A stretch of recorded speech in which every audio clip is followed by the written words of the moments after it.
Одан кейинги арна Гүлжанат Нурушева дейт. $114,000 акча тапты дейт. Көрейкине түсүрөдү Гүлжанат Нурушева. Гүлжанат Нурушева тамак тәттілер пісіреді екен, торттар пісіреді екен. Сонымен бұл быйыл $114,000 акча тапты дейді. Торт пісіретін, тәтті пісіретін қыз қарындас апаларымызға мотивация. Нелядан көп жинаған 1,560,000 подписчигі бар. Дастархан дейтін канал дейді. Көрейік. $50,000 тауыпты. Дастархан вкусный рецепт дейді.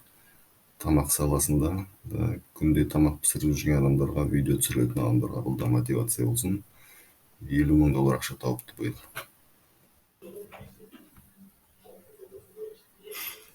Каналға тіркелеміз, лайк басамыз, бөлісеміз. Алдағы уақытта әртүрлі шоулар жазамыз.